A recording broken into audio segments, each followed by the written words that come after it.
Utility also eight the same level. दोनों में इकट्ठे के बारे में बात कर रहे हो, टोटल के बारे में बात कर रहे हो। कमोडिटी भी टोटल है और उससे यूटिलिटी भी टोटल है। Is the point clear? Yes ma'am. हाँ जी, किसी और को कोई डाउट तो नहीं अभी तक? जब आप कमोडिटीज लिखते हैं तो वो टोटल कमोडिटी है और उसके साइड में जो लिखा हुआ है that is the total satisfaction और the total utility which you are getting. अब एक चीज देखिए, let me come to the concept of the marginal. Marginal का मतलब मैंने अभी आपको स्टार्टिंग में क्या बताया था, क्या होता है मार्जिनल का मतलब? Change, difference, change, difference, additional, यही हमने कहा था। अब देखिए, जब ये 1 से 2 पर आया तो मेरी कितनी यूनिट मैंने एक्स्ट्रा ली है? 1 यूनिट एक्स्ट्रा ली है ना। पहले जब 1 एप्पल था और मैं 2 एप्पल पर आई तो that means I had 1 extra Apple. 1 + 1 करा तभी तो 2 हुआ। तो दैट मीन्स अगर मैं कहूं तो मुझे 1 एक्स्ट्रा एप्पल और कंज्यूम करने से मुझे एक्स्ट्रा और कितनी सेटिस्फेक्शन मिली? अब ये जो 22 लिखा हुआ है ना, इसके ब्रैकेट में लिखिए 10 कौन सा वाला है? 10 लिखिए पहले। 10 ये फर्स्ट एप्पल से हमें जो यूटिलिटी मिल रही थी ये वो वाली है? कम मिलेगी मैम अब तो। नहीं अभी नहीं, मैं वो अभी आपको वो वाला कंसेप्ट नहीं बता रही हूँ। मैं अभी आपको मैं सिर्फ बाइफरकेट करना बता रही हूँ कि मार्जिनल यूटिलिटी का इस तरीके से मतलब क्या होता है। टोटल यूटिलिटी में मार्जिनल यूटिलिटी किस हिसाब से लिखी हुई होती है।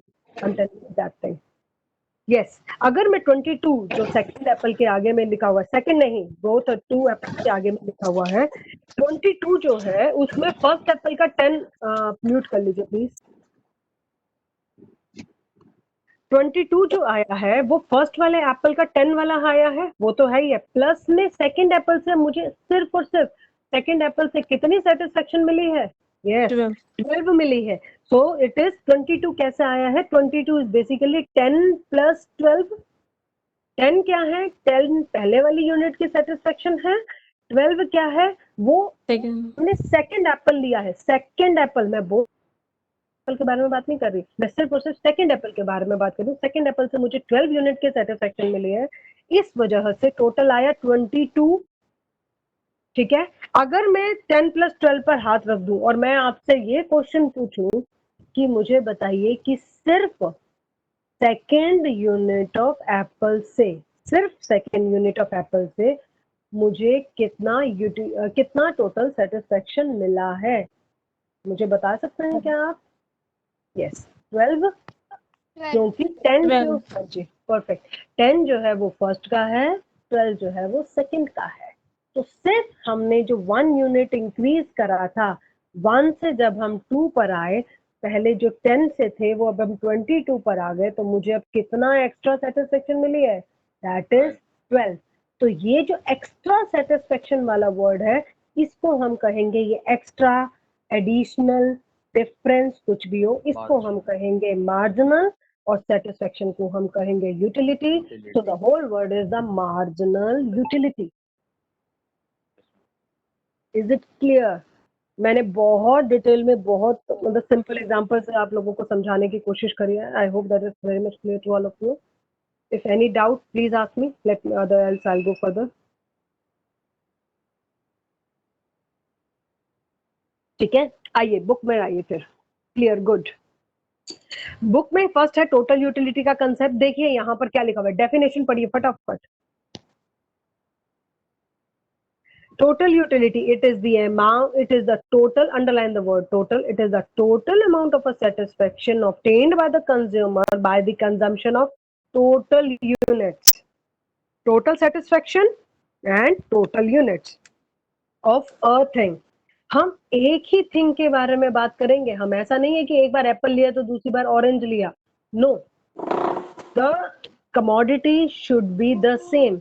और इस बात का एक और ध्यान रखना है हमें कि ऐसा नहीं है कि एक एप्पल जो है वो छोटा सा है, दूसरा एप्पल जो है that is a big Apple. The quantity should also be the same. ये कुछ एक कंसेप्ट के हमारे पास में अजम्पशंस आती हैं विच वी शुड नो। ठीक है, सो इसका फॉर्मूला क्या बन के आता है टोटल यूटिलिटी का? देखिए, TUX, एक्स का मतलब क्या होता है यहाँ पर? X means the commodity which we are talking about.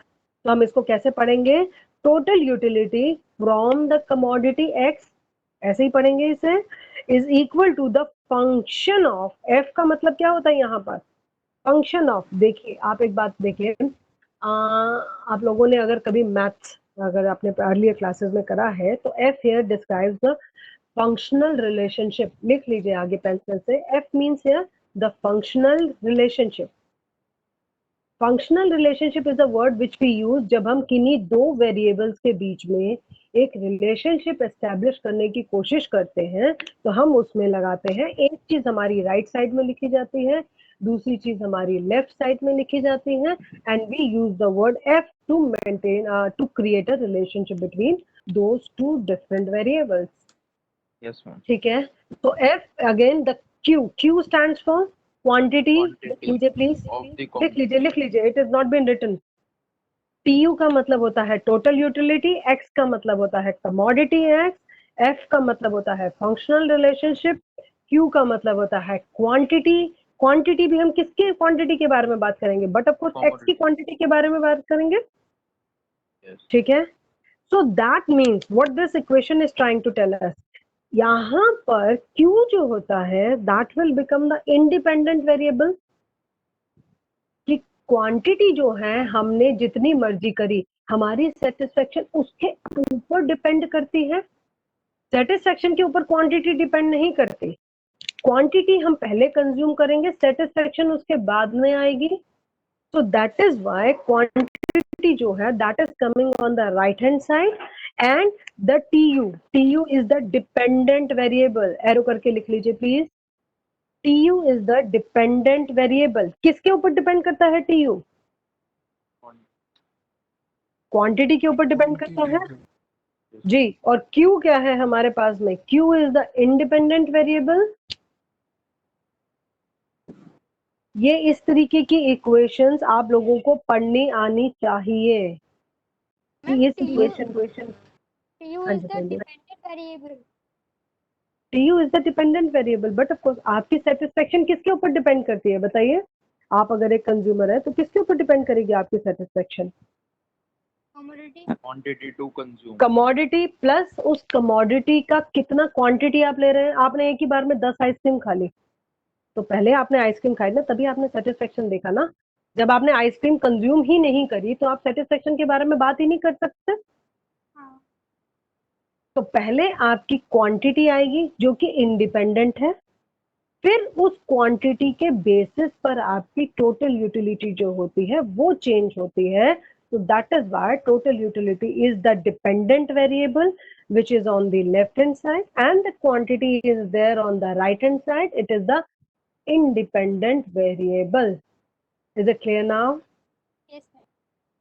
ठीक है, अच्छा इसमें और करके एक और पॉइंट लिख रखा है, TUX is equal to summation MUX। Summation का मतलब यहाँ पे क्या होता है, टोटल।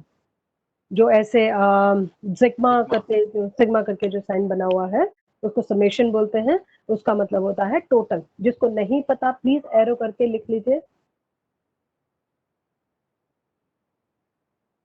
आप में से कुछ एक स्टूडेंट्स ऐसे हो सकते हैं जिन्होंने इकोनॉमिक्स पहले नहीं पढ़ी हो, ठीक है, तो उनके पॉइंट ऑफ व्यू से मैं इसलिए एक एक पॉइंट आप लोगों को एक्सप्लेन करती हूँ।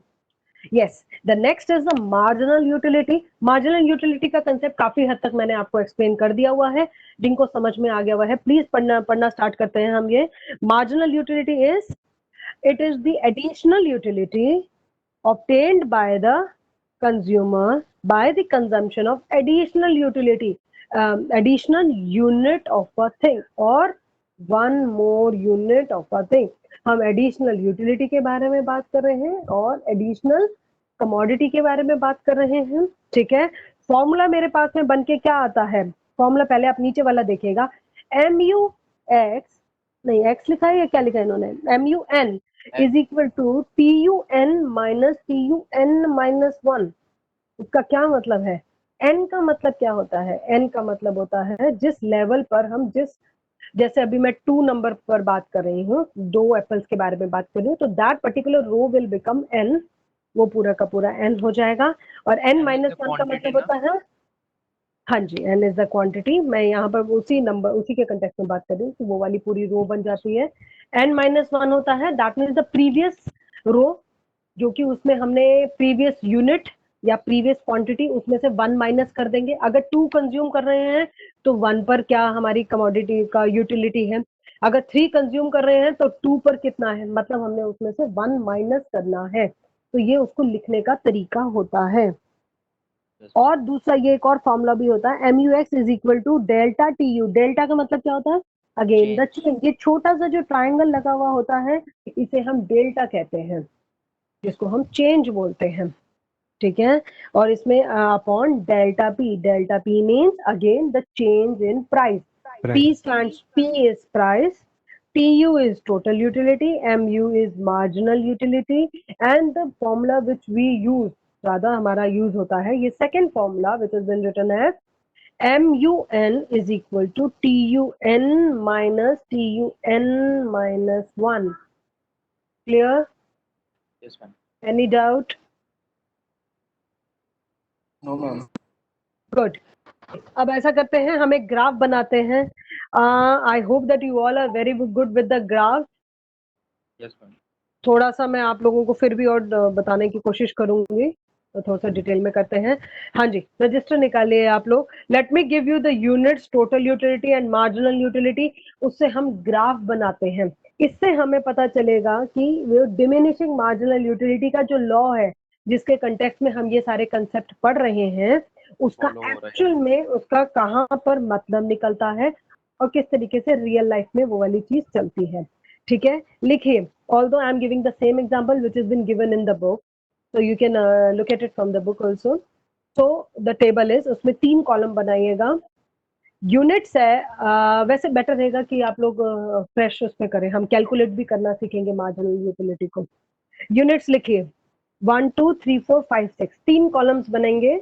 The one would be of the units, the other one would be of total utility, third is marginal utility. अगर आप इस कंसेप्ट को समझना चाहते हैं तो प्लीज बुक में से मार्जिनल यूटिलिटी मत देखिएगा। Let me also see, let you जज योर सेल्फ कि आपको कितनी चीज समझ में आई है या नहीं आई है, वरना मैं तो आपको देख नहीं सकती। It's all up to you, देखने का मन हो तो। हाँ जी, यूनिट्स है हमारे पास में 1 2 3 4 5 6। Now the figures of the total utility is, लिखिए 40 40 40, 70, 90, 100, 100, 90। लिख लिया। Now try to calculate the marginal utility of your own. Total utility जिसका लिखना रह गया है, let me dictate again, it is 40 40, 70, 90, 100, 100, 90। ठीक है, निकालिए मार्जिनल यूटिलिटी। मैम निकाल लिया। यूटिलिटी का फॉर्मूला आपको दिया हुआ है, फॉर्मूला एक बार जरूर साइड में लिख लीजिएगा। जिसने निकाल लिया है marginal utility, start making the graph. Marginal utility हम कैसे निकालेंगे? टोटल यूटिलिटी में जिस भी यूनिट के बारे में हम बात कर रहे हैं उसमें से प्रीवियस वाली वैल्यू को लेस करते जाएंगे। जिसने नहीं निकाला या कुछ प्रॉब्लम है वो लोग सुन लीजिए प्लीज। हाँ जी बोलिए। मैम जो मार्जिनल यूटिलिटी निकाल रहे हैं हम लोग, जैसे कि टोटल यूटिलिटी है 40, मैम मार्जिनल यूटिलिटी क्या होगी? मैं बता रही हूँ अभी आपको, वही एक्सप्लेन कर रही थी मैम। देखिए टोटल यूटिलिटी हमारे पास, हाँ जी बोलिए। टोटल यूटिलिटी हमारे पास में है 40, 70, 100, 100, 90। ठीक है, मार्जिनल यूटिलिटी में फॉर्मूला क्या है, लिख लीजिए एक साइड में फॉर्मूला जरा। MUN is equal to TUN minus TUN minus 1। Book में से देखिए किस तरीके से लिखा हुआ है, उसी तरीके से लिखना होता है। Yes, I know that quite a good number of students have done it. Please go ahead with the graph. On the x-axis, just write down the units. On the y-axis, take two things. One is the TU and the other one is MU. ठीक है, rest of you please go on with that. जिनको नहीं समझ में आया मैं उनको समझा रही हूँ। टोटल यूटिलिटी जब मेरी 40 है तो इससे पहले वाली यूटिलिटी तो ली हुई नहीं है यहाँ पर, क्योंकि उस केस में तो मेरी यूनिट्स भी जीरो थी। जब मेरी यूनिट्स ही जीरो है तो टोटल यूटिलिटी क्या होगी, जीरो। तो दैट वुड बी 40 माइनस 40, क्योंकि उससे प्रीवियस यूनिट तो 40 है ना। और उस पर यूटिलिटी भी 40 है, तो 40 minus 40 would be 40. In the case of this, the marginal utility is written over here is 40. कुछ एक बुक्स पे क्या करते हैं, इस 40 ये जो फर्स्ट नंबर होता है उसको डैश कर देते हैं, क्योंकि हमें जो होता है मार्जिनल यूटिलिटी और इन सब का ग्राफ कभी कभी हम जीरो से स्टार्ट करना दिखाते हैं, ठीक है, तो वहां पर कहीं कहीं पर डैश कर देते हैं, ठीक है। Let us go ahead with the second one. Second unit है मेरे पास में, टोटल यूटिलिटी है 70, तो it would be 70 minus 40, it would be 30। Bracket में लिख लीजिए कि किन दो चीजों को डिडक्ट करके you are getting the answer. If you are getting 30, that is 70 minus 40. The next number would be 90 minus 70, that is 20. The next number would be 100 minus 90, that is 10. The next number would be 100 minus 100, that is 0. The next would be 90 minus 100. As per the maths rule, 90 minus 100 means it is 10. And जो number दोनों में से जो bigger number है उसके आगे जो sign है वो लगेगा, तो 90 minus 100 will come out to be -10. आ गया? Clear now? ग्राफ बना लीजिए प्लीज फटाफट। Yes, ma'am. Done. Good good, rest of the students please. X axis पे क्या होगा? एक्स एक्सिस पर यूनिट्स होगा, Quantity. Quantity, units. हमारे पास में इकोनॉमिक्स में जितने भी मैक्सिमम ग्राफ बनते हैं उनमें एक्स एक्सिस पर यूनिट्स ही आता है। अब वो यूनिट डिमांडेड भी हो सकता है, यूनिट सप्लाइड भी हो सकता है, कुछ भी हो सकता है, बट हम यूनिट्स के बारे में बात करते हैं एक्स एक्सिस पर। वाई एक्सिस पर जो हम बाकी चीजों को कंसीडर करना चाहते हैं, जिस चीज का ग्राफ हम बेसिकली बना रहे हैं, ठीक है, like in this case we are drawing the graph of MU and TU, on the Y axis there would be the TU and MU। कुछ एक बुक्स पे या पहले ऐसा होता था कि TU का एक अलग से ग्राफ बनता था और उसके नीचे MU का एक अलग से ग्राफ बनाते थे, बट आपके लेवल पर हम TU और MU को एक ही ग्राफ के अंदर दोनों चीजें बना लेंगे। बन गया? Yes, ma'am. मैम कुछ ऐसा ग्राफ बना होगा जैसा बुक में दिया हुआ है, देखिए प्लीज, चेक योरसेल्फ। अगर आप क्लास में होते तो, बट ऑफ कोर्स मैंने आप लोगों के पास में आके एक बार देख लेना था आप लोगों के graphs, but presently it's not possible.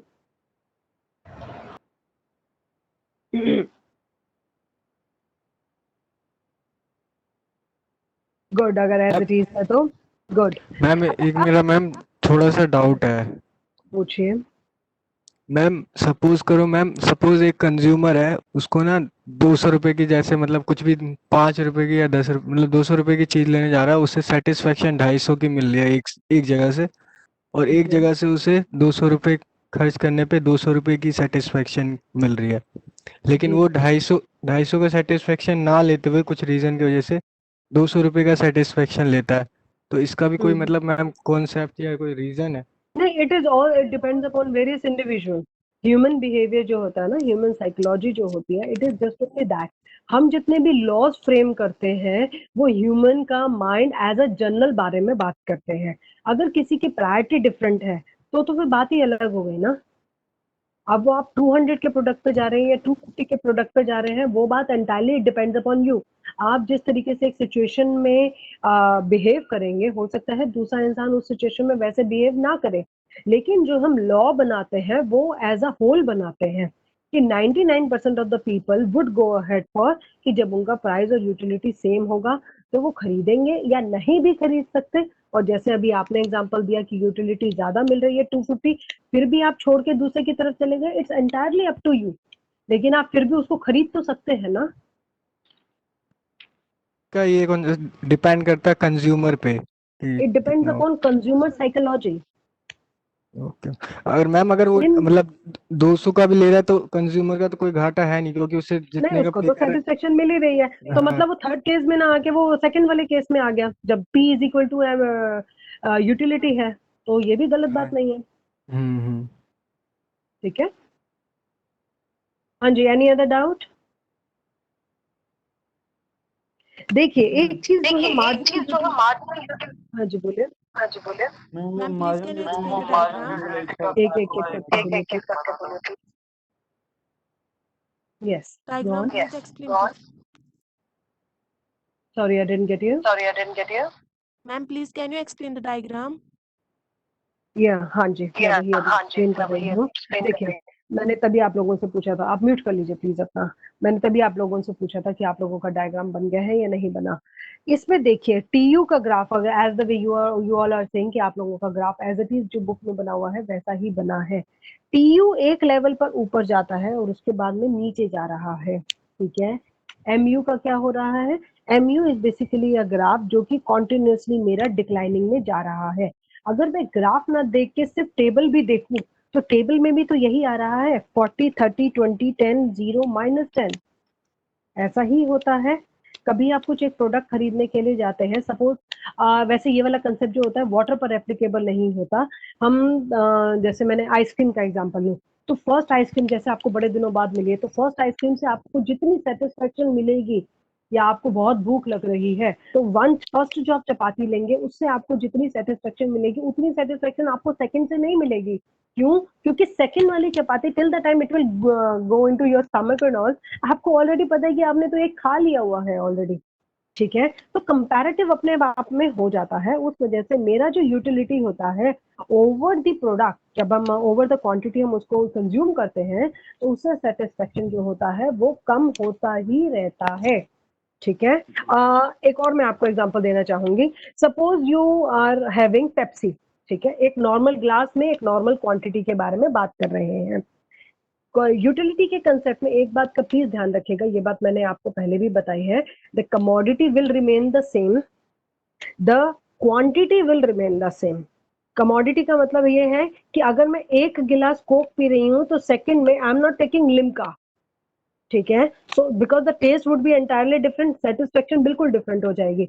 So what I am trying to say is कि अगर मैं कोक ले रही हूँ तो कॉन्टिन्यूस कंजम्पशन में I am going to have Coke only. और ऐसा नहीं हो सकता कि फर्स्ट पहली बार तो मैंने उसका एक गिलास लिया और सेकंड टाइम में फुल बॉटल ले ली कोक की, तो उस केस में भी ये यूटिलिटी का कंसेप्ट एप्लीकेबल नहीं होगा। हम कह रहे हैं कि अगर मैं एक ग्लास ले रही हूँ, the same quantity is what I would consume later on also. ये कुछ एक बेसिक अजम्पशंस होते हैं जब हम यूटिलिटी का कंसेप्ट करते हैं, ठीक है।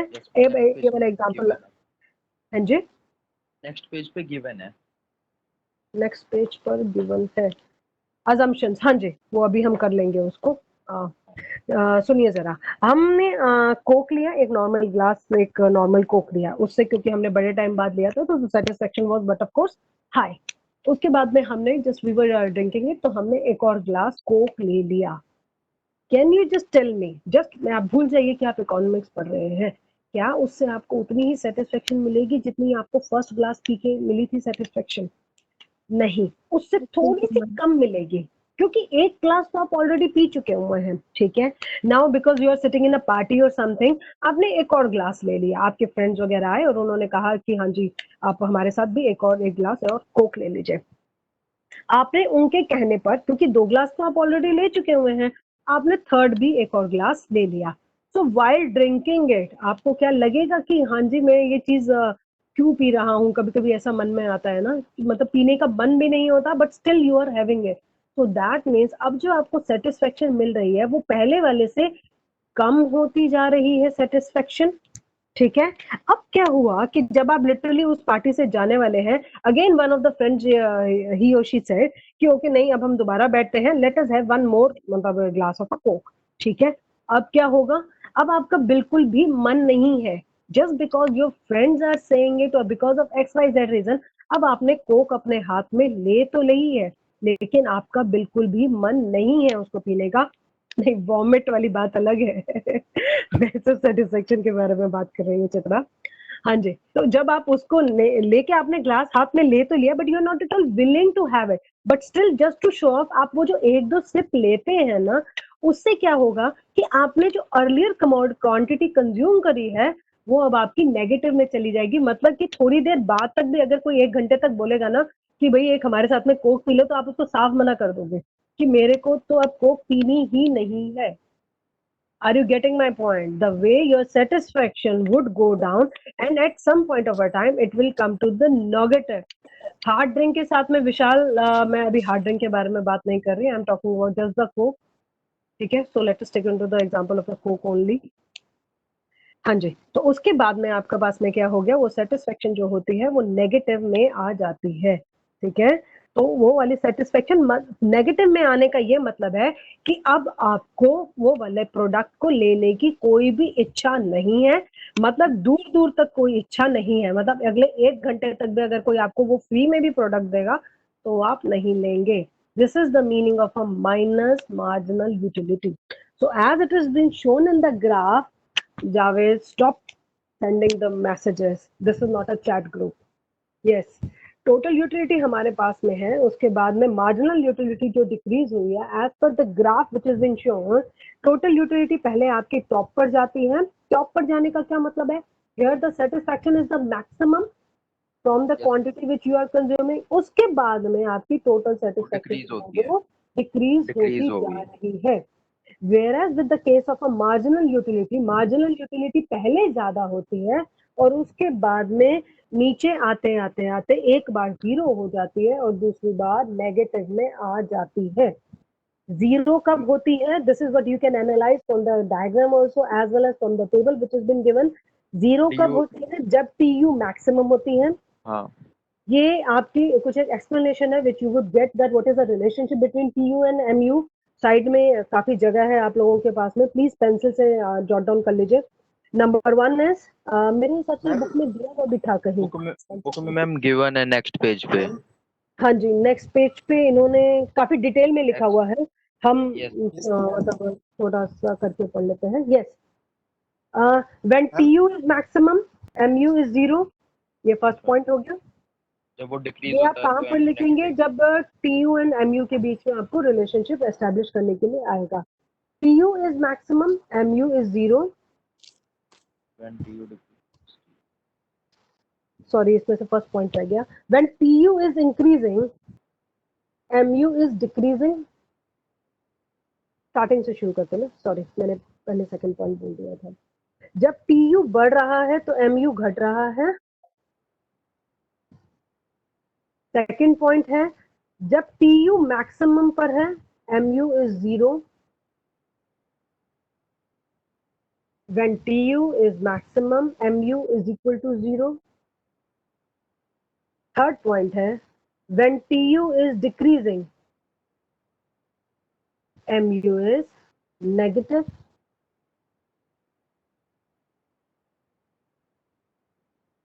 आप देख लीजिएगा कि जहां पर आपका, अगर आपने ग्राफ ठीक तरीके से बनाया है तो जहां पर TU का टॉप का पॉइंट है वहां पर उसको पॉइंट को नीचे लेके आएंगे तो वहां पर MU जो Unit होगा 5 वो 0 होगा। यूनिट 5 पे यूनिट 5 पे यूनिट 5 पर TU आपका 100 आ रहा है और MU 0 आ रहा है। उसके बाद की जितनी भी यूनिट होगी MU जो होगा वो नेगेटिव आ जाएगा। So this is the explanation which is been given on the next page also. Please इसको फटाफट पढ़िए। मैम जी, मैम मैं ये पूछ रहा था कि तो फिर मैम इसमें कंज्यूमर इक्विलिब्रियम कब होगा? जब ये जो टोटल यूटिलिटी है जब when P 100 is equal to तक MU, होगा। MU होता है। When आप T is additional equal to unit को 100। देखते हैं ना हमेशा। Yes ma'am. हाँ जी, तो एडिशनल यूनिट के लिए जितना भी प्राइस पे कर रहे हैं आप हमेशा उसको देखते हैं। तो मैम इसमें मैम वैसे P is equal to U में होता है ना कंज्यूमर इक्विलिब्रियम तो P is equal to MU में होता है। मैंने आपको स्टार्टिंग में अभी P is equal to U इसलिए बोला था क्योंकि हम सिंपल यूटिलिटी का कंसेप्ट बता रहे थे और मैं आपको एक तरीके से उन दोनों में कंपैरिजन करना सिखा रही थी। तभी मैंने आपको ये वाली लाइन बोली थी कि थोड़ी देर बाद में हम इस U को बदल के MU कर देंगे, but you need not to worry, consumer equilibrium अभी आपके कोर्स में नहीं है। तो आप सिर्फ बेसिक कंसेप्ट समझ के प्लीज ये इसके जो नेक्स्ट वाले पॉइंट्स हैं जहाँ पे मेन पॉइंट्स और अजम्पशंस दिया हुआ है उसको पढ़ लीजिए प्लीज। ओके। तो मैम ये तो खाली होमोजीनियस कमोडिटी पे एप्लीकेबल होगा ना? Homogeneous no changes. होमोजीनियस का मतलब होता है सेम। Same in nature. जैसे मैंने पहले आपको बोला कि फर्स्ट भी कोक है तो सेकंड भी कोक है, कोक के साथ में दूसरा माउंटेन ड्यू या लिम्का नहीं हो सकता मैम तो इसके क्योंकि वो assumptions में कमोडिटी यही डिफरेंट आएगा हो। ना कि बोले, तो हाँ जी मैम बोले। ये कह रहा हूं कि इसके assumptions में यही आएगा ना कि सिंगल कमोडिटी मतलब होमोजीनियस कमोडिटी और no change in taste and preference. हाँ जी, okay ma'am. Taste and preference वाला तो उन्होंने, हाँ जी, आप जो है फर्स्ट और फोर्थ Assumption पॉइंट है। को मिक्स कर रहे हैं। फर्स्ट एंड फोर्थ पॉइंट को मिक्स करके आपने एक लाइन बोल दी है, दैट डजंट मैटर। हाँ जी, is it clear? Let me go ahead. Exceptions आपने पढ़ लिया। एक्सेप्शन हेलो का मैम। मतलब होता है मैम कि ये, हाँ जी, लॉ उस पे अल्कोहलिक प्रोडक्ट पे एप्लीकेबल नहीं होगा ना? हाँ जी, होना तो नहीं चाहिए। क्योंकि उसमें तो सेटिस्फेक्शन वही होता है, जितनी यूनिट कंज्यूम करते हैं जितनी सेटिस्फेक्शन यूनिट लेवल। कंज्यूम, हाँ जी, उतना किसी का भी मन नहीं भरता है। यस, यू हाँ आर हाँ राइट। जी। तो वो सेम वाली चीज तो मनी के केस में भी हो जाती है ना। मनी हाँ चाहे जी जितनी हाँ। मर्जी किसी को मिलती रहे, कभी भी उसका मन नहीं भरता है। तो yes, there are few product जिसके बेसिस पर, जिन पर ये वाला जो लॉ है ये अप्लाई नहीं करता। ये एक्सेप्शंस है उसकी, कि ये वाला जो पॉइंट्स है गोल्ड के केस में, हॉबीज के केस में, यहाँ से किसी को कुछ कलेक्ट करने का शौक है तो उसके केस में ये अप्लाई नहीं करता। तो law of diminishing marginal utility क्या कहता है, ये यहाँ तक प्लीज आप लोगों ने पढ़ लिया तो मैं आपको एक्सप्लेन करूँ। Law of diminishing marginal utility, पढ़ लिया। हाँ जी, law of diminishing marginal utility, क्योंकि अब हमने डिमिनिशिंग मार्जिनल यूटिलिटी इन तीनों के तीनों वर्ड्स को समझ लिया है। तो law of diminishing marginal utility कहता है कि जब हम पर्टिकुलर प्रोडक्ट को, की कमोडिटी को, उसकी क्वांटिटी को कंज्यूम करते रहते हैं, तो जितनी उससे एडिशनल यूटिलिटी हमें मिलती है वो ओवर द टाइम डिक्रीज होती रहती है। ये वाली चीज को आप पूरा का पूरा इसको, you have the proof in the form of the table. Table में भी तो यही दिया हुआ है ना, कि जैसे जैसे हम कमोडिटी को और कंज्यूम करते रहते हैं, टोटल यूटिलिटी हमारी ऑल्दो एक लिमिट पर इंक्रीज होकर डिक्रीज भी हो रही है, लेकिन मार्जिनल जो है दैट गोज ऑन डिक्रीजिंग। तो this law is basically about the marginal utility. Page number, इससे पहले जहाँ पे यूटिलिटी का कंसेप्ट था, उससे पहले जब कंज्यूमर सरप्लस के नीचे वाला जो एक पैराग्राफ था, turn Page your number page. 12। हाँ जी, इस पे law of diminishing marginal utility लिखा हुआ है। ये मैंने आपको एक्सप्लेन कर लिया है, फटाफट प्लीज इसे पढ़ लीजिए। मैम वो मार्जिनल यूटिलिटी का फार्मूला एक बार फिर समझा दो। मार्जिनल यूटिलिटी आपको कैलकुलेट करना नहीं आया था अभी, नो मैम। जो टीयू के साथ में कैलकुलेट करते हैं, डेल्टा टी यू अपॉन में delta P. TU N minus 1। एक बार हेलो, फिर समझा दो। हाँ जी, हाँ जी, जरूर, मैं दोबारा समझा देती हूँ। यहाँ तक मैं सिर्फ ये पूछना चाह रही हूँ कि आपको कहाँ तक समझ में आया है। आपको टीयू समझ में आ गया था? Yes ma'am. टेबल देखिए अभी आप, टीयू आपके पास में 40, 70, 90 है, ठीक है। यूनिट यस आपने मैम। 1 कंज्यूम करी है, उसके बाद में आपने 2 यूनिट्स कंज्यूम करी हैं। ये सेकंड यूनिट के बारे में बात नहीं कर रहा, ये कलेक्टिवली 2 यूनिट्स के बारे में बात कर रहा है, फिर कलेक्टिवली 3 यूनिट्स के बारे में बात कर रहा है। मार्जिनल का मतलब होता है चेंज। वो आप कैसे निकालेंगे? सपोज मैं 3 यूनिट्स के बारे में बात कर रही हूँ कि हमने किसी प्रोडक्ट के 3 यूनिट्स कंज्यूम करे हैं, तो मुझे टोटल यूटिलिटी कितनी मिल रही है? 90। 90 मिल रही है। जबकि जब मैं 2 यूनिट कंज्यूम कर रही थी तो मुझे कितनी मिल रही थी? 70। 70। तो दैट मीन्स जब मैं 2 यूनिट से, मतलब 2 एप्पल से मैं 3 एप्पल पर आई हूँ, जो मैंने एक एक्स्ट्रा एप्पल कंज्यूम किया है, उससे मुझे कितनी सेटिस्फेक्शन मिल रही है? 90 माइनस 70, 20। Yes ma'am. यस, 90 क्या है? 90 टीयू है, ठीक है। Yes ma'am. टीयू एन है, क्योंकि हम 3 यूनिट के बारे में बात कर रहे हैं, तो जिस पे बात कर रहे होते हैं हम उसको एन मान लेते हैं अभी यहाँ पर, ऐसे यस तुम मैम। समझ लीजिए। क्वांटिटी फॉर्मूला बन गया टीयू एन। इसमें से क्या माइनस किया आपने? 70 माइनस किया है ना। Yes ma'am. 70 उससे प्रीवियस यूनिट है, उससे पहले वाली यूनिट है। Yes ma'am. तो किसी भी मैथ्स के टर्म में अब प्रीवियस यूनिट को जब आपने एक्सप्लेन करना होता है तो उसमें -1 लगा देते हैं। 5 से पहले क्या आता है? 5 माइनस 1, 4। उसी तरीके से 3 से पहले वाली यूनिट को एक्सप्लेन करने के लिए 3 माइनस 1 दैट इज 2। तो टोटल यूटिलिटी n माइनस 1 पर जितनी भी है, suppose in this case it is 70, तो 90 में से 70 हम माइनस कर देंगे। Clear? Is it clear? Yes ma'am. कौन पूछ रहा था, उससे पूछ रही हूँ मैं। Okay yes ma'am. हाँ, is it clear now? Yes ma'am. ठीक है। यस, ये आपने लोगों ने डिस्क्रिप्शन जो पेज नंबर 12 पर है ये पढ़ लिया please, law of diminishing marginal utility. Yes ma'am. Any doubt in this? No ma'am. Ma'am मेरा एक डाउट है कि हम टोटल हाँ। यूटिलिटी कैसे निकालेंगे?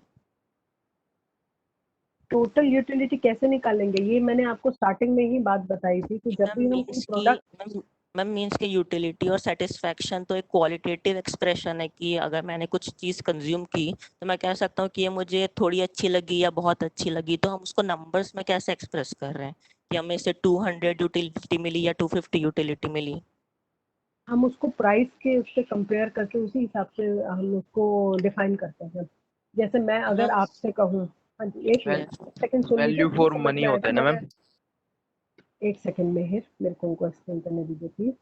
आपने सपोज कोई भी प्रोडक्ट, मैं आपको एक एग्जांपल देती हूँ, उससे मेरे हिसाब से आपको समझ में आ जाएगा। ठीक है, मैंने यस आपको कोई भी प्रोडक्ट दिया है, आपको सपोज किसके बारे में बात करें, पिज्जा के बारे में बात करते हैं। ठीक है, पिज्जा आपके किसके पास बारे में में 200 रुपीज का है।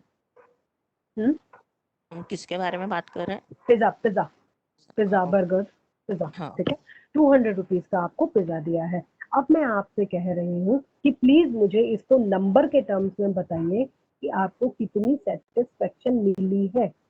आपने प्राइस को देख के और अपनी सेटिस्फेक्शन को देख के आपने उसको क्या कहा, अपने एक नंबर दे दिया अपने आप। उसको 200 के बदले, जैसे अगर वो 200 का पिज्जा है, आप मेरे से पूछेंगे कितने का है, फिर मैं आपको कहूंगी 200 का। और अगर मैं आपसे ये कहूंगी इसको नंबर की टर्म्स में बताइए कि आपको सेटिस्फेक्शन मिली है, तो आप इमीडिएटली क्या कहेंगे? अगर आपको सेटिस्फेक्शन नहीं मिली होगी तो आप मुझे कहेंगे इस 200 की चीज से मुझे 10 रुपए की भी सेटिस्फेक्शन नहीं मिली। आपने अपने आप उसे क्वांटिफाई कर दिया। और अगर आप यस खुश होंगे तो अब आप क्या कहेंगे, मुझे इससे 500 रुपए की सेटिस्फेक्शन मिल रही है भाई पिज्जा खा के। Are you getting my point? हम इसी चीज को यस जब इकोनॉमिक्स के टर्म्स में हम क्वांटिटी को जो हम कंज्यूम करते हैं उससे जो सेटिस्फेक्शन मिलती है, हमारे पास में एक यूनिट होती है जिसको यूटिल्स कहते हैं, उसमें हम उसको कन्वर्ट करके लिखते हैं। ठीक है, अपने आप अपने आप देखिएगा, इस तरीके के एग्जांपल्स अगर आप पढ़ेंगे आपको अपने आप पता चल जाएगा कि जनरल लाइफ में भी हम हमेशा उसको नंबर्स में अपने आप ही चेंज कर देते हैं without using any formula. I hope that this point is clear to you now. Yes yes ma'am, clear, it's clear. हाँ जी, आप बोलिए मिहिर, आप क्या कह रहे थे? Mihir, you were saying something. चलिए, हेलो। हेलो। यस मैम, मैं वही कह रहा था कि अलते जैसे अमेजोन में भी हम कोई शॉपिंग करते हैं तो वहाँ पे वैल्यू फॉर मनी दिखता है कि किसी प्रोडक्ट का भी उसमें हम वैल्यू निकाल सकते हैं। तो मैं वही एक्सप्लेन करने की कोशिश कर रहा था, बट आपने एक्सप्लेन कर दिया, कोई दिक्कत नहीं। कोई बात नहीं, आगे से अगर मेरे को लगेगा कि मुझे मेरे गले को रेस्ट चाहिए तो मैं आपको बोल दूंगी कि मिहिर आप एक्सप्लेन कर सकते हैं, तो अगर आप कर ओके सकते मैम। होंगे तो कर देना। ठीक है, ओके मैम। चलो अच्छी ओके। बात है। तो the next topic here is, अच्छा इसके इंपॉर्टेंस में यहाँ पे 2-3 वर्ड्स लिखे हुए हैं, ये पढ़ना जरूरी है। The one is the value paradox. इसकी इंपॉर्टेंस कहाँ पर है, ये डिमिनिशिंग मार्जिनल यूटिलिटी का कंसेप्ट हमारा कहाँ पर यूज होता है?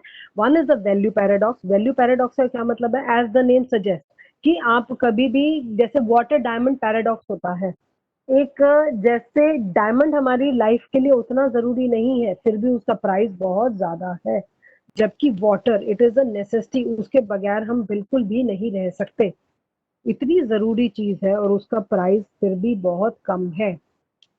इस तरीके के कुछ एक कंसेप्ट होते हैं जहां पर आप बेसिकली यूटिलिटी वगैरह कैलकुलेट करते हैं, ये वहां पर कंसेप्ट में यूज होता है, फाइनेंस मिनिस्टर्स यूज करते हैं इसे, वेल्थ या लॉज वगैरह बनाने में आपके यूटिलिटी के कंसेप्ट यूज होते हैं। The next is the demand forecasting. कोई और टॉपिक तो नहीं है बीच में न्यू बुक में? डिमांड फोरकास्टिंग में हमारे assumptions पास और इसके एक्सेप्शंस हैं। अजम्पशंस और एक्सेप्शन, अभी तो मैंने आपसे कहा पढ़ने के लिए, काफी देर हो गई मुझे ये ओके बात मैम। करके, आपने देख पढ़ा था क्या? मैम इसकी importance.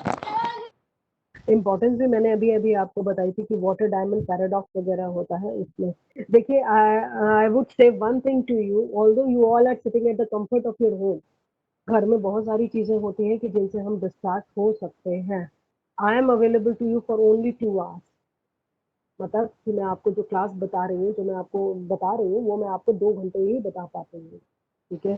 Try to maintain the maximum concentration, otherwise आप लोगों के लिए प्रॉब्लम हो जाएगी, ठीक है? हर एक बात मैं आप लोगों के साथ में गप्पे नहीं मार रही हूँ, तो whatever even a single sentence which I am saying that is important for you, ठीक है? थोड़ा सा ध्यान लगा के सुन लीजिए।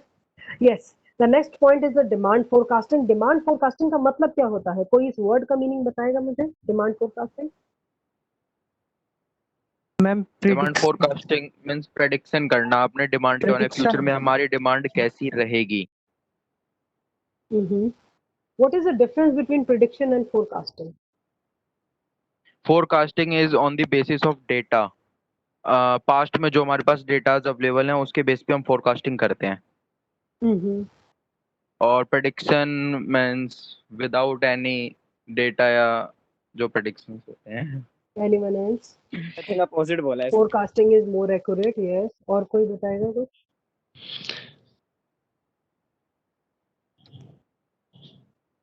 प्रेडिक्शन मींस देख, एज्यूम करना जो हुआ प्रिडिक्शन नहीं होगा। जैसे अभी हम जैसे कहते हैं कि आज वेदर बहुत अच्छा है, आज बारिश होगी, ये हमने क्या किया है?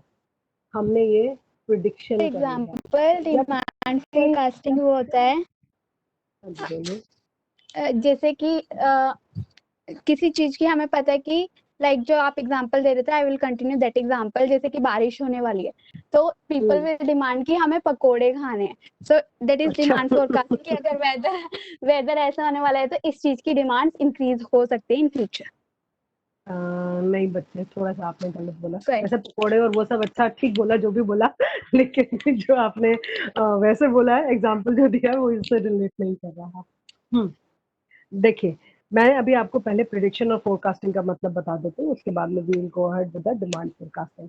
प्रिडिक्शन होता है, जैसे मैंने आपको भी एग्जांपल दिया, बारिश होने वाली है। जब एक नॉर्मल इंसान किसी चीज को देख के एक अपनी तरफ से जनरल व्यू एक्सप्रेस करता है, वेयर एज जब Met department is a meteorological department, वो हमें बताएगा कि हाँ जी अब यहाँ पर बारिश होगी, तो दे आर फोरकास्टिंग। आपने वेदर फोरकास्ट वर्ड सुना होगा, वेदर प्रिडिक्शन वर्ड नहीं सुना होगा। It is whether forecast. क्यों?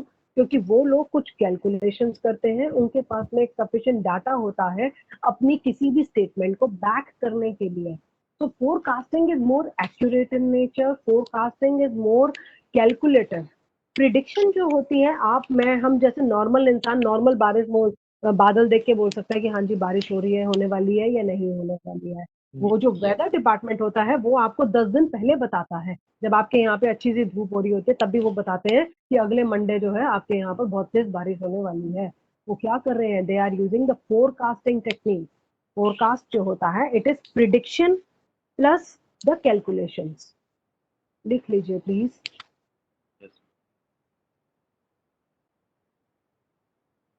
These are general words, general meanings which you should know.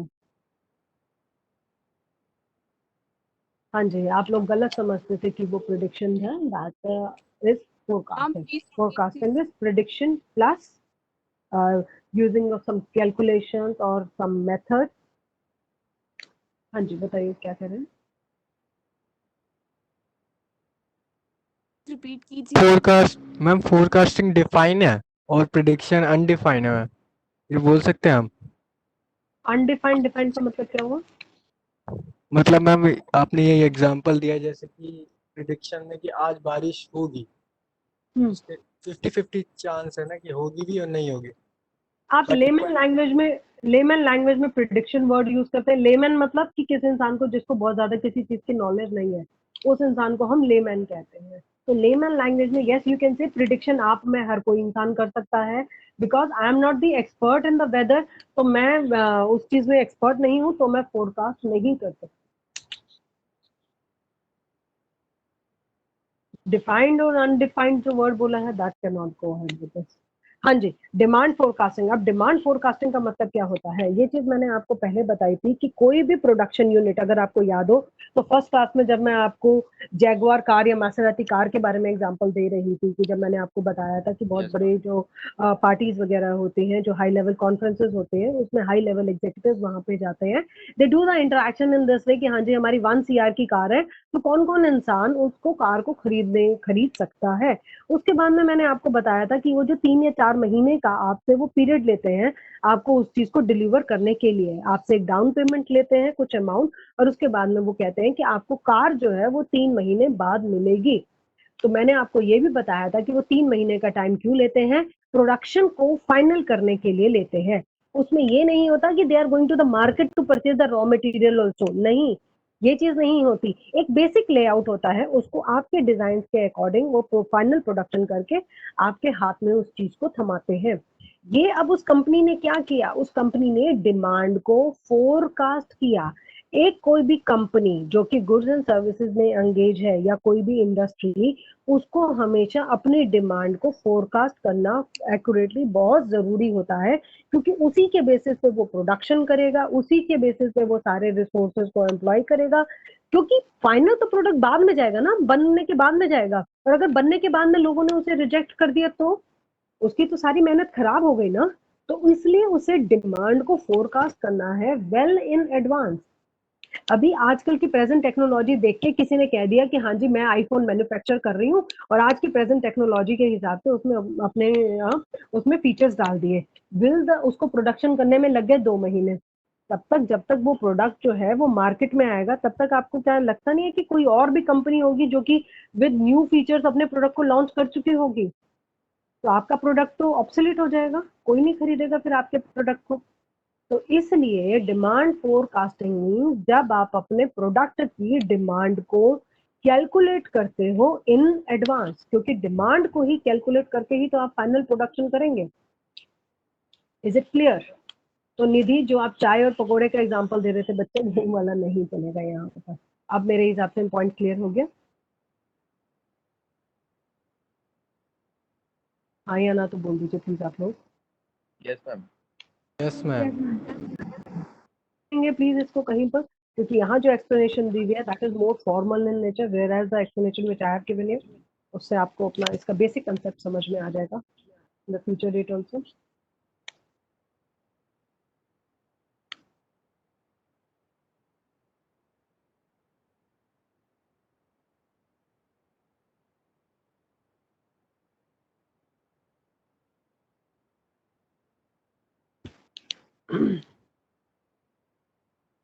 जैसे आप लोग साथ में you all must be enrolled for the graduation also, graduation का भी चल रहा होगा यस मैम।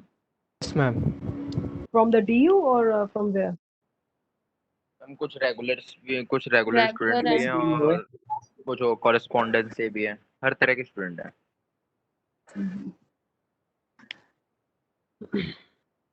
हाँ जी, लिख लिया डिमांड फोरकास्टिंग का मतलब। Yes ma'am. अब डिमांड को फोरकास्टिंग कौन कर सकता है? जैसे एक कंपनी है, बहुत अच्छी सी कंपनी है, क्या वो आपको या मुझे बुलाएगी डिमांड को फोरकास्ट करने के लिए? नहीं। Alternative we are expert in that.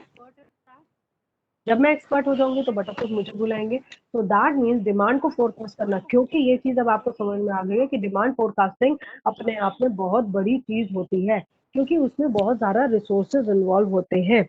अगर बहुत बड़ी कमोडिटी है जैसे कार या और मतलब आप बड़ी बड़ी जेसीबी की मशीन या उन सब के बारे में बात करें, तो एक एक मशीन को बनाने में जहां पर इतना पैसा लगता है, अगर आपने डिमांड फोरकास्टिंग गलत कर दी, आपने पूरे रिसोर्सेज लगा के एक इतनी बड़ी मशीन रेडी कर दी, बाद में पता चले वो आपके पास में ऐसी खराब पड़ी हुई है, आपके पैसे तो वेस्ट हो जाएंगे। So for the demand forecasting, what do you need? You need to have an expert opinion. So that will be termed as the number 1 method of a demand forecasting. That is the expert opinion.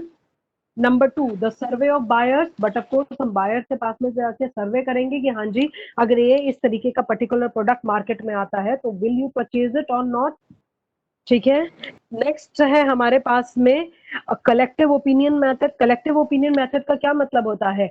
देखिए, हम ये मानते हैं कि एक जो CEO या higher level का इंसान है जो अपने ऑफिस में एसी केबिन में बैठा हुआ है, उसका कंज्यूमर के साथ में डायरेक्ट इंटरेक्शन नहीं है। डायरेक्ट इंटरेक्शन किसका होता है? वो जो सेल्समैन होते हैं उनका होता है कंज्यूमर के साथ में। गालियां भी उसी को ही मिलती हैं, और अगर कुछ अच्छी बात भी होती है तो सबसे पहले उसी को ही सुनाई जाती है। Isn't it? तो एक जो कंपनी होती है वो डिमांड फोरकास्टिंग करते हुए किसके ऊपर में कभी कभी ध्यान देती है, जो उसके सेल्समैन होते हैं, because salesman are the person who are getting direct in touch with the consumer. उनसे वो ओपिनियन कलेक्ट करती है कि हाँ जी, जब आपने ये प्रोडक्ट डिलीवर किया या कुछ भी हुआ तो what kind of a things the consumers were, what kind of opinion were the consumer giving. उसी को ही हम रेक्टिफाई करके अपने नए प्रोडक्ट में हम और बेहतर बनाने की कोशिश करेंगे। तो basically they are collecting the opinions from the salesman. ये एरो करके लिख लीजिए प्लीज।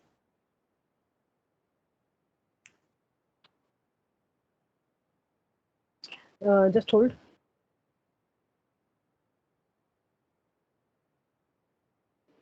इंटरनेट पर दोबारा बोलना। यहाँ पर आपके पास में आता है कलेक्टिव ओपिनियन में हम ये कह रहे हैं कि किससे आप वो ओपिनियन कलेक्ट कर रहे हैं, they are taking the opinion from the salesman, because salesmen are the people who are direct in touch with the consumer.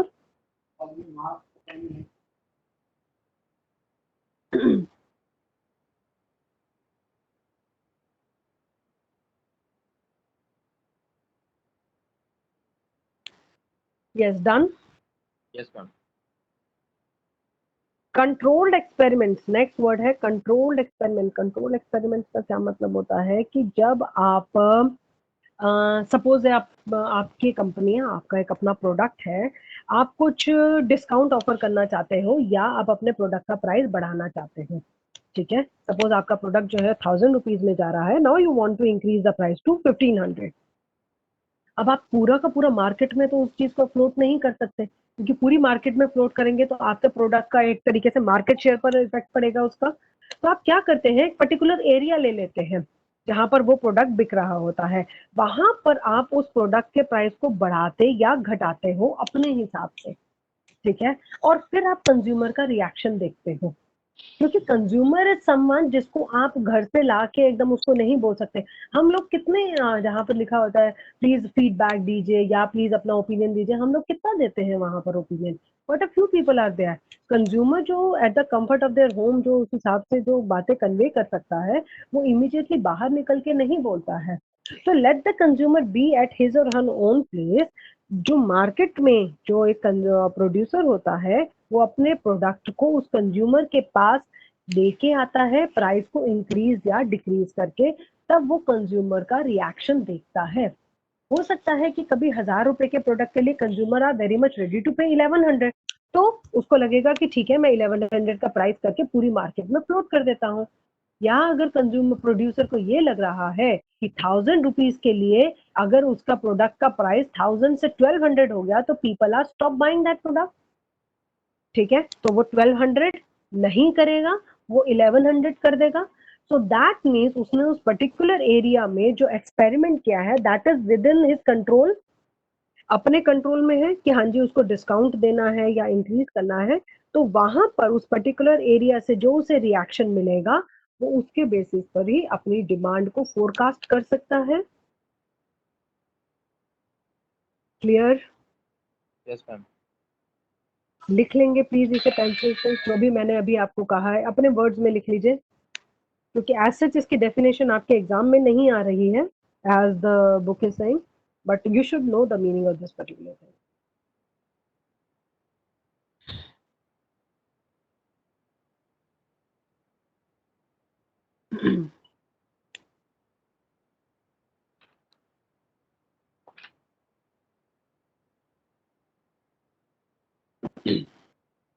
Sir ma'am. any other doubt? No ma'am.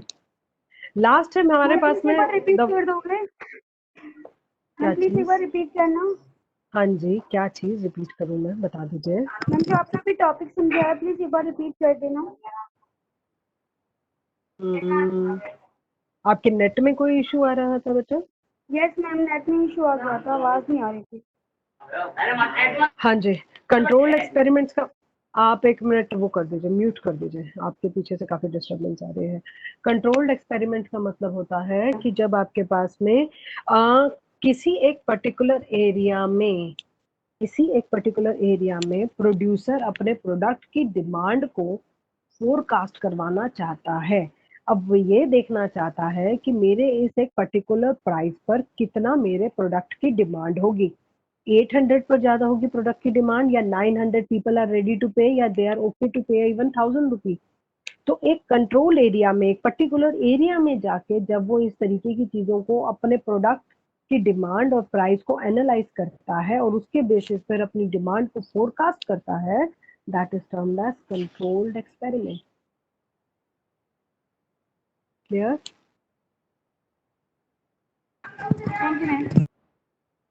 हाँ जी, नेक्स्ट है statistical method, but of course stats के जो various अलग अलग, आप लोगों ने अगर 11th में स्टैट्स पढ़ी होगी तो स्टैट्स के जो अलग अलग हमारे पास में मेथड्स होते हैं उनको यूज करके हम डिमांड फोरकास्टिंग में हेल्प करते हैं। The next topic which is quite important, that is the production possibility curve. हो सकता है कि काफी आप स्टूडेंट्स ने ये वाली चीज पहले भी पढ़ी हो। Yes ma'am. हाँ जी, this is the last topic of this chapter, या इसके बाद में भी कुछ और है? लास्ट है। लास्ट है ना, ठीक है। यस लेकिन ये टॉपिक काफी ज्यादा इंपॉर्टेंट है, just right it down, very very very important on this topic. Yes ma'am. हम सबसे पहले मीनिंग समझते हैं उस पर्टिकुलर वर्ड का जिसको हमने एक्सप्लेन करना है, फिर उसके बाद में हमारी डेफिनेशन अपने आप बन के आ जाती है। Production, we know the meaning of production, कि प्रोडक्शन क्या होता है। पॉसिबिलिटी, पॉसिबिलिटी का मतलब क्या होता है, कितने चांसेस हैं प्रोडक्शन होने के, कितने चांसेस हैं।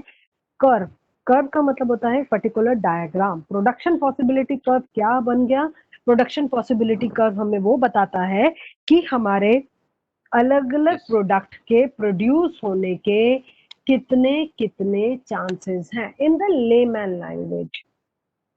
Yes ma'am. ठीक है, अब हम समझते हैं कि प्रोडक्शन पॉसिबिलिटी कर्व का एग्जैक्ट मीनिंग क्या होता है। देखिए, जब हमारे पास में अलग अलग कमोडिटीज होती हैं, हमारे पास में रिसोर्सेज लिमिटेड हैं, यस और नो? Yes ma'am.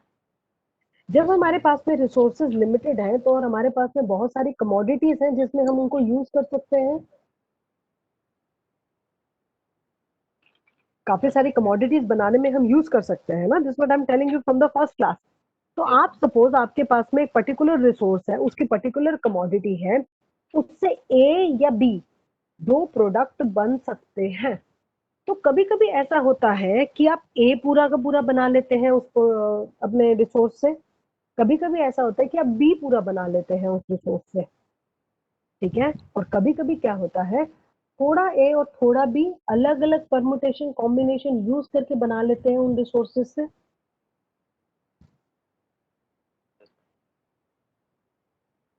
हाँ जी, कुछ समझ में आया?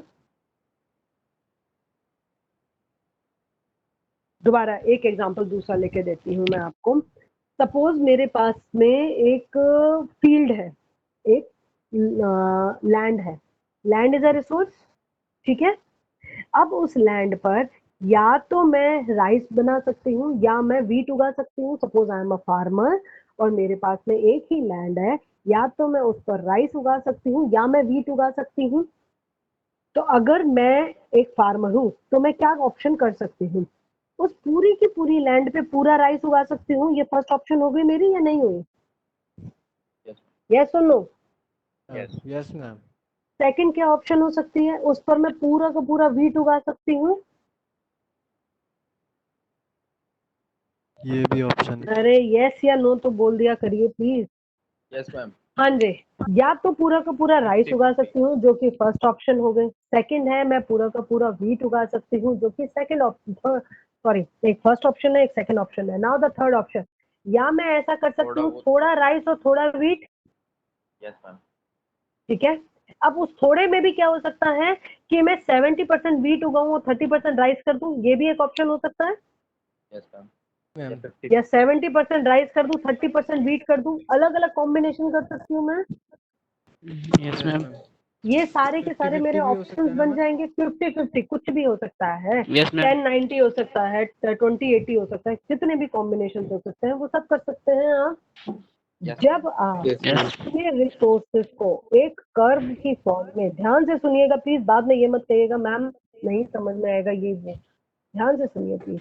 जब आप अपने रिसोर्सेज को एक कर्व की फॉर्म में ये दिखाते हैं कि एक रिसोर्स को पूरा का पूरा अगर मैं सिर्फ राइस के लिए यूज करूँ तो मेरा कितना लग जाएगा, वहां पर कितनी क्वांटिटी बनेगी, या जब व्हीट पर प्रोड्यूस करूं तो मेरा कितना क्वांटिटी ऑफ व्हीट प्रोड्यूस होगा, या अगर मैं अलग अलग कॉम्बिनेशन करती हूँ तो क्या सिनेरियो रहेगा। इस तरीके से जब आप ग्राफ बनाते हैं तो आपके पास में ये नेक्स्ट पेज पर एक ग्राफ दिया हुआ है, देखिए जरा उसको। इन्होंने यहाँ पर एग्जांपल लिया है guns and butter. Guns and butter, मैंने आपको गन्स एंड बटर क्यों नहीं समझा रही, क्योंकि रिसोर्सेज जो है उसमें थोड़ा सा हम वाइड स्पेक्ट्रम ऑफ रिसोर्सेज देख रहे हैं। लैंड के केस में इजी हो जाएगा आपको एक एग्जांपल समझना कि हाँ जी एक लैंड है और एक तरफ हम राइस उगा सकते हैं या व्हीट उगा सकते हैं, लेकिन दोनों की क्वांटिटी डिफर कर सकती है, यस और नो? कर सकती हैं। एक 10 kg हो सकता है तो दूसरा 12 kg हो सकता है ना। Yes ma'am. तो ये वाला पॉइंट भी लिख करिए। लीजिए। यहाँ पर हम किस चीज को एक्सप्लेन करेंगे, यहाँ पर हम कमोडिटी को एक्सप्लेन नहीं करेंगे। कमोडिटी हमारी सिंपल एक्स एक्सिस और वाई एक्सिस पर रहेगी, उसकी हम क्वांटिटी के कंटेक्स्ट में ये ग्राफ को एक्सप्लेन करेंगे कि कितना हमारा वो एक आउटपुट बन सकता है। ठीक है, यस। अगर मैं इसी एग्जांपल में, ये जो बुक में आपको एग्जांपल दिया हुआ है, इसमें आप अगर बटर को काट के आप राइस लिख लीजिए और दूसरा जो गन्स है उसको हटा के आप व्हीट अगर लिख लेंगे तो आप इस डायग्राम को, let us try to read this diagram, पढ़ने की कोशिश करते हैं। देखिए बटर के साइड में मैंने आपसे क्या कहा, राइस।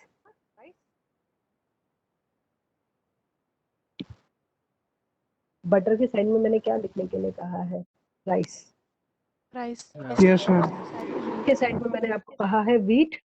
पेंसिल से लिखिएगा, you need not to erase it completely. ठीक है, एक्स एक्सिस पर हमने लिया है quantity of rice, Y axis पे लिया है क्वांटिटी ऑफ व्हीट। हम किसके बारे में बात कर रहे हैं, यहाँ पे कौन सा रिसोर्स है, लैंड। इसके टॉप पे लिख लीजिए द रिसोर्स इज लैंड। और लैंड हमारे पास में फिक्स्ड है, ऐसा नहीं है कि मैं साथ में किसी और का जो पीस ऑफ लैंड है उसको ले सकती हूँ। ठीक है, ऐसा नहीं है, मेरी लैंड है और मेरी लैंड जो है वो डिफाइंड है, इतनी है। हाँ जी, अब हम इस ग्राफ को रीड करने की कोशिश करते हैं। एक पर्टिकुलर पीस ऑफ लैंड पर अगर मैं सिर्फ और सिर्फ राइस के बारे में बात करूं तो एक्स एक्सिस पर 0 से लेके यहाँ पर आप नंबर एक नाम दे देते हैं। आई थिंक इसके क्या बोलते हैं, वैसे एक शेड्यूल देना चाहिए था इस मॉड्यूल में, क्योंकि ये शेड्यूल के थ्रू बढ़िया से क्लियर होता। क्योंकि मार्जिनल कॉस्ट भी आ जाती है इसके बीच में ना, अपॉर्चुनिटी कॉस्ट वाला कंसेप्ट आ हाँ। जाता है। लेकिन ठीक है, कोई बात नहीं, ए बी सी सब लिखा हुआ है, डी ई हम जी एच ले लेते हैं। ठीक है, एक्स एक्सिस पर ऐसा करिए, जहां पर आपने क्वांटिटी ऑफ राइस लिखा है ना, वहां पे आप उसके लास्ट में लिख दीजिए जी, जहां पर ग्राफ एंड हो रहा है। और क्वांटिटी ऑफ व्हीट में वहां पर जहां पर ऊपर में ग्राफ एंड हो रहा है, टच हो रहा है वाई एक्सिस से, वहां पर लिख दीजिए एच। जहां पर ग्राफ एक्स एक्सिस से टच हो रहा है उस पर लिख दीजिए जी। जहां पर ग्राफ वाई एक्सिस से टच हो रहा है वहां पर लिख दीजिए एच। एक्स एक्सिस पर मेरे पास है quantity of rice, Y axis पर है मेरे पास में क्वांटिटी ऑफ व्हीट। इतना समझ में आया है? Yes ma'am. अभी मैंने ग्राफ एक्सप्लेन नहीं किया, मैम अब हम ग्राफ पढ़ते हैं। यस, ओ जी, ओ क्या है, O is the point of origin, जहां से मेरा ग्राफ स्टार्ट होता है उस पर लिखिए ओ। ओ जी क्या है, O G is the quantity of rice जब मैं मेरा particular piece of a land use कर रही हूँ। ठीक है, क्या इस केस में व्हीट प्रोड्यूस हो रहा है, ओजी के केस में? क्या ओजी में व्हीट प्रोड्यूस हो रहा है? No, absolutely not, not even 1%। ठीक है, लिख लीजिए ये वाली बात आप लोग। और जब हम OH के बारे में बात कर रहे हैं, दैट मीन जब हम क्वांटिटी ऑफ व्हीट के बारे में बात कर रहे हैं, तो क्या राइस प्रोड्यूस हो रहा है वहां पर? No ma'am. Absolutely no, zero. मतलब 100% लैंड जो है यहाँ पर OH में मेरा व्हीट के लिए यूज हो रहा है, 100% लैंड मेरा OG में राइस के लिए यूज हो रहा है। और OG और OH क्या है? That is the quantity. अब OG और OH को अगर आप देखें तो बीच में जो आपके पास में कॉन्वेक्स शेप में जो कर्व आया है, इसके ऊपर जितने भी पॉइंट्स आएंगे, जैसे B लिखा हुआ है यहाँ पर, B पॉइंट को देखते हैं अगर हम, B पॉइंट दिख गया आप लोगों को? कर्व के ऊपर है ना B पॉइंट? हाँ जी, दिख गया। यस। अब इस B पॉइंट पर इन्होंने ना B पॉइंट बिल्कुल ही क्लोज कर रखा है। D पॉइंट से एक लाइन ड्रॉ करिए, डॉटेड लाइन y एक्सिस की तरफ ड्रॉ करिए प्लीज। x एक्सिस की तरफ तो है, y एक्सिस की तरफ भी ड्रॉ करिए।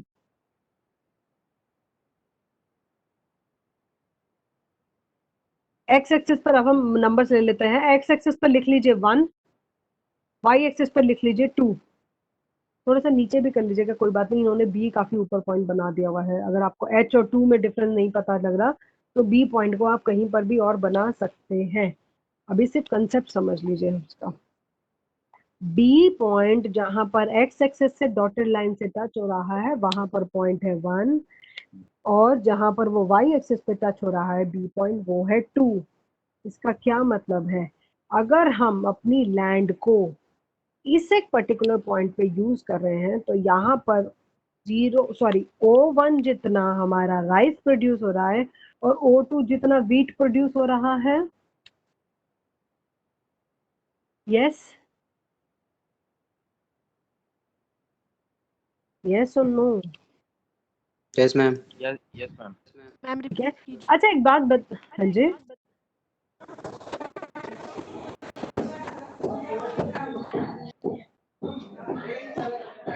हेलो। Yes ma'am. या हाँ जी, समवन आस्किंग क्वेश्चन? कुछ क्वेश्चन है किसी के पास? देखिए O1 जो है वो उससे हमारा कितना प्रोड्यूस हो रहा है? राइस हो रहा है। O1 राइस हो रहा है और O2 हमारे पास में व्हीट प्रोड्यूस हो रहा है। Just tell me one thing, क्या मेरा इसमें लैंड का थोड़ा सा भी हिस्सा वेस्ट हो रहा है?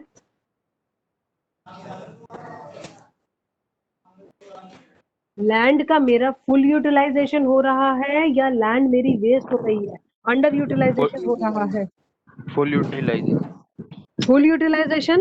और अगर आप डी पॉइंट के ऊपर आएंगे या इसी कर्व में सी पॉइंट के ऊपर आएंगे तो डी और सी वो वाले पॉइंट्स हैं जहां पर मेरा उस पर्टिकुलर रिसोर्स का फुल यूटिलाइजेशन हो रहा है लैंड का, या तो उस जगह राइस हो रहा है या व्हीट हो रहा है। कोई भी एरिया, इतना सा भी एरिया खाली नहीं रह रहा, वेस्ट नहीं हो रहा। ठीक है। अब अगर आप ए पॉइंट पर आएंगे जो कि उस कर्व के अंदर है, अब ए पॉइंट पर भी राइस और व्हीट दोनों प्रोड्यूस हो रहा है, हो रहा है ना?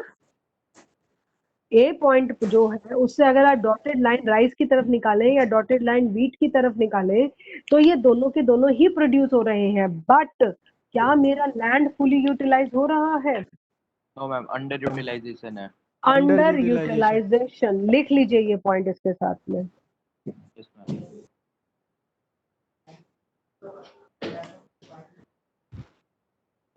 बी, डी और सी पर फुल यूटिलाइजेशन हो रहा है। ए इज द पॉइंट जहां पर अंडर यूटिलाइजेशन हो रहा है।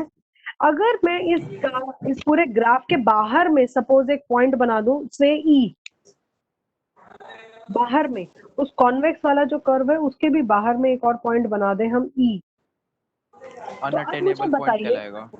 वो अनअटेनेबल होगा। अनअटेनेबल का क्या मतलब होता है कि इसके लिए तो मेरे पास में रिसोर्स ही नहीं है। हाँ। हाँ जी मैम बोल। ई के लिए हमारे पास में रिसोर्स ही नहीं है, तो ये वाला पॉइंट तो हम किसी भी हालत में कंसीडर कर ही नहीं सकते। पॉसिबल ही नहीं है। Yes ma'am. और अगर मुझे ई चाहिए और यही लैंड पे चाहिए, ई का मतलब एक पॉइंट पे क्या हुआ, हम क्वांटिटी के बारे में तो बात कर रहे हैं। ई अगर पॉइंट से अगर मैं एक्स एक्सिस और वाई एक्सिस पर पॉइंट लगाऊं तो क्वांटिटी तो दोनों जगह अवेलेबल है ना, मतलब लैंड उतनी ही है, लेकिन अगर मुझे क्वांटिटी इंक्रीज करनी है इसका मतलब ये हुआ तो I need to take other measures like technology to enhance the production, to enhance the output. बात समझ में आई या नहीं आई? आ गई। मैम आपकी वॉइस कट रही है। बच्चे from the last approximately 2 hours I'm sitting at one place only. No ma'am, voice Is clear everyone? है। Okay. हाँ जी, ई वाला पॉइंट क्लियर है? आप लोग अपना यस थोड़ा मैम। सा मतलब जिसका मतलब हर किसी के घर में कनेक्टिविटी का कुछ ना कुछ इशू रहता है, जस्ट मतलब घर के बिल्कुल दरवाजे के पास आ जाइए और जस्ट ट्राई टू थोड़ा सा जगह ढूंढने की कोशिश करिए जहाँ पे नेट कनेक्शन अच्छा हो। यस, ई वाला पॉइंट आपको क्लियर हो गया। ई इज द पॉइंट जिसको हम अनअटेनेबल पॉइंट कह सकते हैं, लेकिन इस अटेनेबल पॉइंट को भी हम अटेन कर सकते हैं अगर हम अपनी टेक्नोलॉजी को थोड़ा सा एडवांस कर दें। मेरे पास लैंड उतनी की उतनी है, अगर मैं उसका क्वांटिटी इंक्रीज करना चाहती हूँ, I should enhance the technology. Clear? ये वाला पॉइंट लिख लीजिए प्लीज कहीं पर। और एक चीज देखिए, आप किस बेसिस पे डिपेंड वो कर सोचते हैं कि हाँ जी इतना एरिया ऑफ लैंड है तो उसमें इतना राइस होना चाहिए और इतना वीट होना चाहिए। कौन सा ऐसा आपका डिसीजन क्राइटेरिया होता है?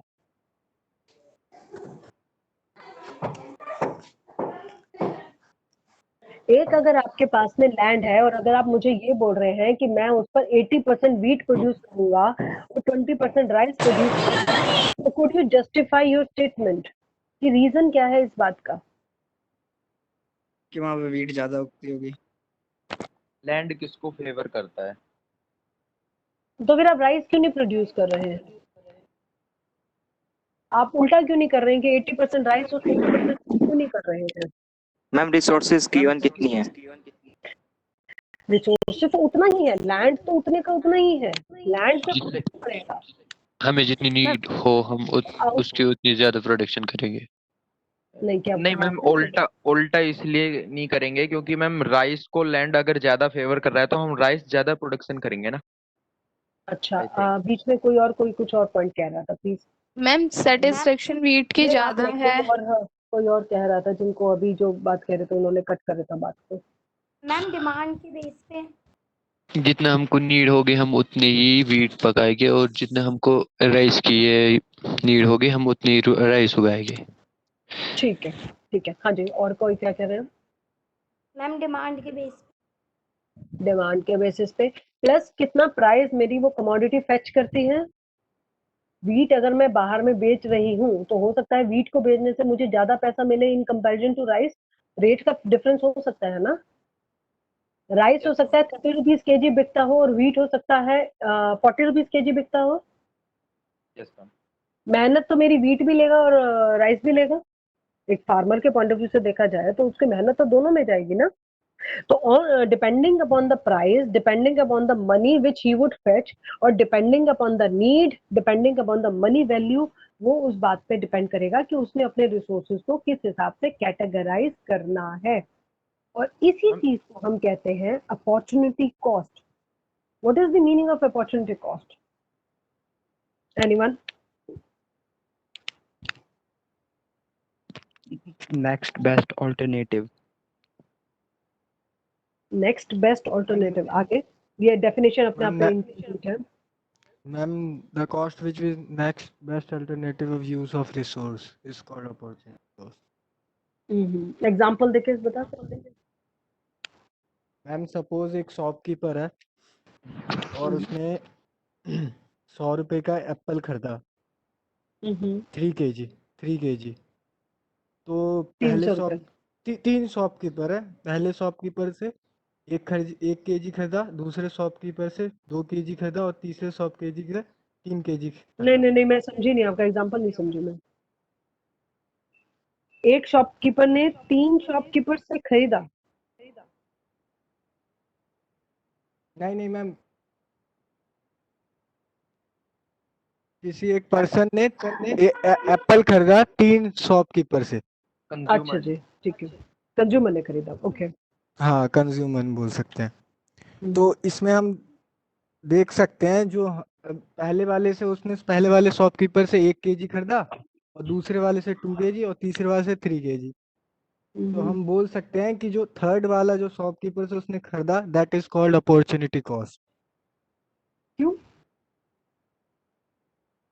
नहीं ये कंसेप्ट क्योंकि गलत है। गलत है हाँ एक और जी वो होती है जिसके अंदर जैसे कि सीजनल वाइज है, सीजनल मतलब इसकी मेरे पास अपॉर्चुनिटी है कि मैं राइस भी उगा सकता हूँ और वीट भी उगा सकता हूँ, और एक और ऑप्शन है कि मैं जैसे कि ज्वार है ये भी उगा सकता हूँ। तो इसमें वो अल्टरनेटिव मेरे पास मिल जाता है कि मैं ये भी उगा इसमें भी मुझे मतलब प्रॉफिट हो सकता है और इसमें भी हो सकता है इसके हिसाब से। Let me give you an example which could be understood by even a layman. उस हिसाब से समझते हैं अपॉर्चुनिटी का। सपोज आपके दो फ्रेंड्स ने आपको पार्टी के लिए इनवाइट किया है by chance at the same date at the same time. ठीक है, आपके दो फ्रेंड्स ने आपको पार्टी के लिए इनवाइट करा है, अलग अलग पार्टीज हैं, दोनों की दोनों सेम डेट और सेम टाइम पर हैं।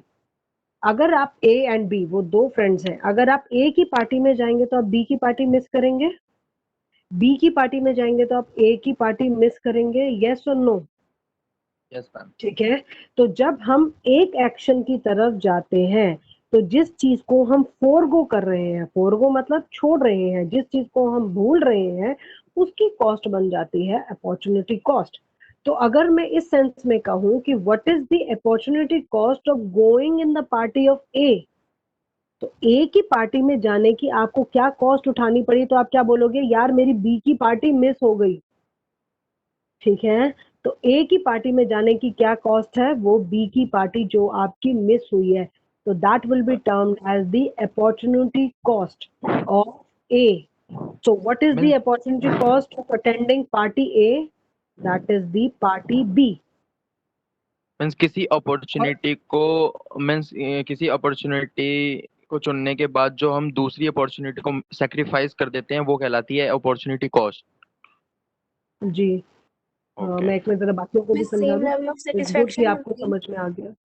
हाँ जी, जैसे दोनों है तो दोनों से हमें सेम लेवल ऑफ सेटिस्फेक्शन मिलती है ना।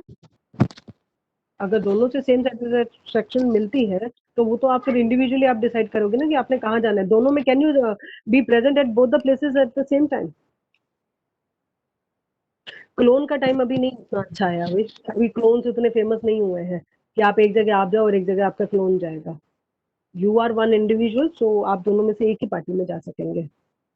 Even though you would be doing video call and all that, तब भी वो मजा नहीं आएगा जो कि वहां पर प्रेजेंट रह के आएगा। एनी अदर क्वेश्चन और may I go ahead with completing that example?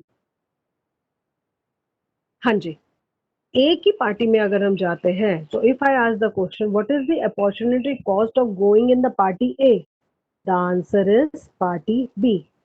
And what is the opportunity cost of going in the party B, अगर मैं बी वाली पार्टी में जाना चूज करती हूँ तो द आंसर इज पार्टी ए। जिस एक ऑप्शन की तरफ, ध्यान से सुनिएगा प्लीज, जिस एक ऑप्शन की तरफ आप जाते हैं और जो दूसरे ऑप्शन को आप छोड़ देते हैं वो उसकी अपॉर्चुनिटी कॉस्ट बन जाती है। थोड़े से हाई लेवल पर बताती हूँ आपको, जो आपके पास में नेक्स्ट बेस्ट ऑल्टरनेटिव अवेलेबल है उसकी कॉस्ट जो होती है that is termed as opportunity cost. Clear? Yes ma'am.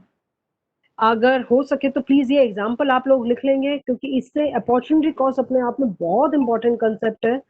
Example ये मैंने काफी आप लोगों को इजी करके समझाने की कोशिश करी है, आपको हमेशा के लिए याद रह जाएगा ये कंसेप्ट। लिख लीजिए प्लीज इसे।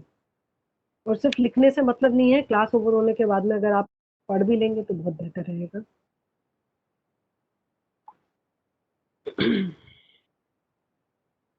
If anyone has any kind of a doubt till now you can ask it. The rest of the students will go on writing. Ma'am अगर हम एग्जाम्स में ये पीपीसी जो उनसे कर्व का क्वेश्चन आता है, अगर टेबल बना के तो डायग्राम प्लीज बना ये के वाला अगर एग्जांपल क्वेश्चन मत लिख आंसर देना, करें तो no no what I am telling कि पार्टी अगर वाला हम एग्जांपल टेबल मत बना के डायग्राम वाला करें तो हम कर कर दो, सकते हैं ना वैसे कर दो। मेरे टेबल हिसाब से प्लस। आप ये उस बेसिस पे कह रहे होंगे कि आपके पास में कोई पुरानी बुक पड़ी हुई होगी 11th या 12th की, तो आपको कर नो मैम सकते एक्चुअली हैं। मेरे नोट्स पढ़े हैं बट उससे इजी रहता है कॉन्सेप्ट क्लियर होना with the table. It's absolutely fine. It's absolutely fine. But I cannot, being at this level, I cannot go ahead with any other thing. Whatever is being given in this book, I will go ahead with that only. कुछ explain करते हुए मुझे अगर कुछ और आपको points लिखवाने पड़ेंगे that I can do, but मेरे हिसाब से यहाँ पर सफिशिएंट दिया हुआ है, plus the kind of things which I am telling you and I am asking you to write, तो वो अपने आप में फुल फ्लेजेड आपके पास में नोट्स हो जाते हैं।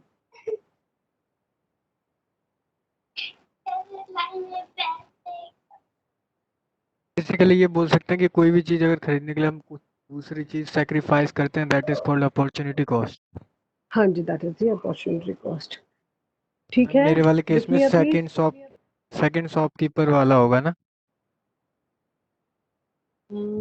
आपने फर्स्ट शॉपकीपर का क्या वो बोला था, क्या फर्स्ट शॉपकीपर से कितना लिया था उसने? 1 kg, और तो सेकंड से सेकंड 2 kg, शॉपकीपर और से 2 kg, और थर्ड से 3 kg, और हमें 3 kg खरीदना होगा। आपको खरीदना कितना था? आपको खरीदना कितना था? मैम 3 kg, तो हम ये बोल जब सकते आपने हैं ना कि खरीदना, 2 नहीं नहीं नहीं नहीं नहीं, तो उसमें अपॉर्चुनिटी कॉस्ट का कंसेप्ट ही नहीं आया ना।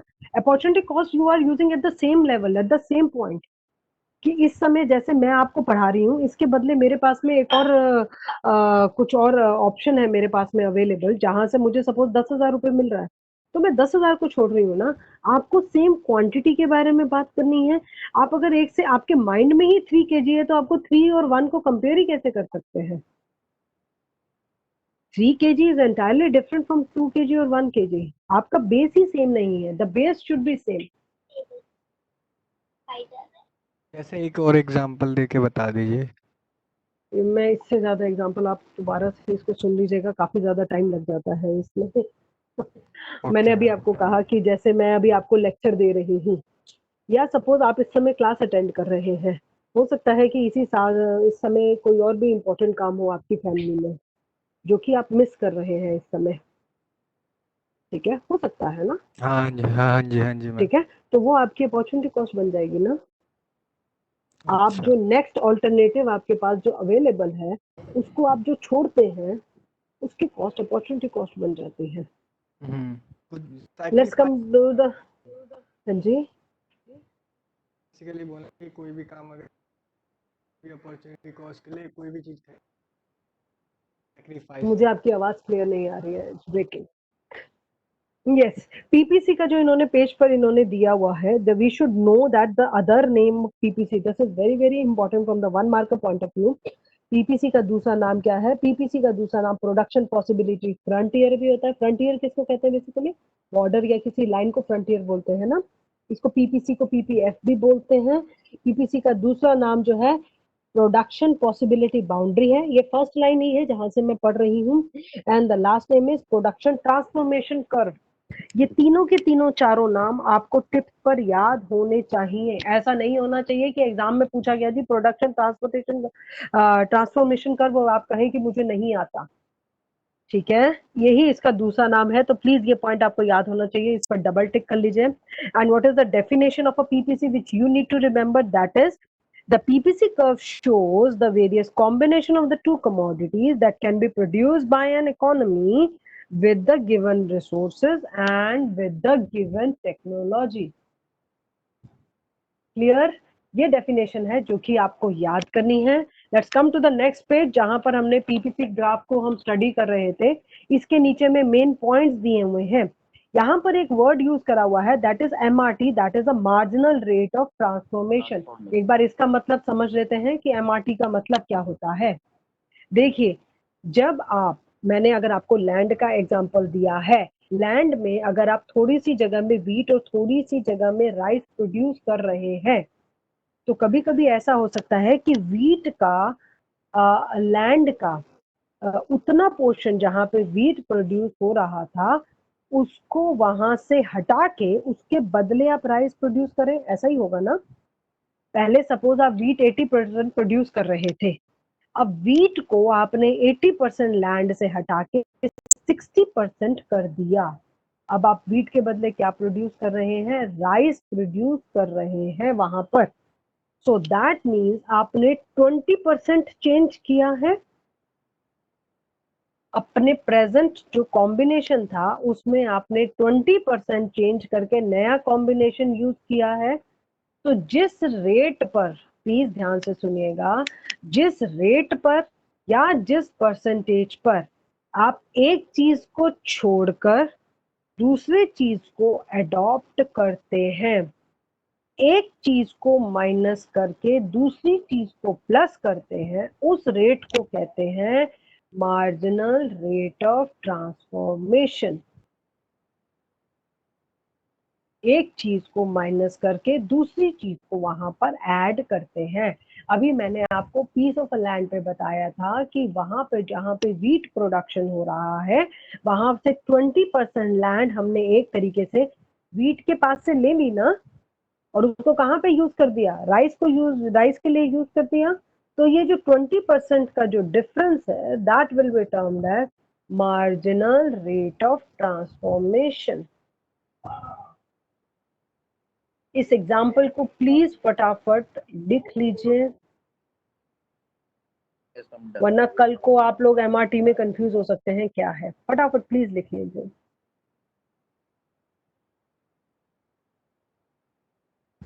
Repeat once again.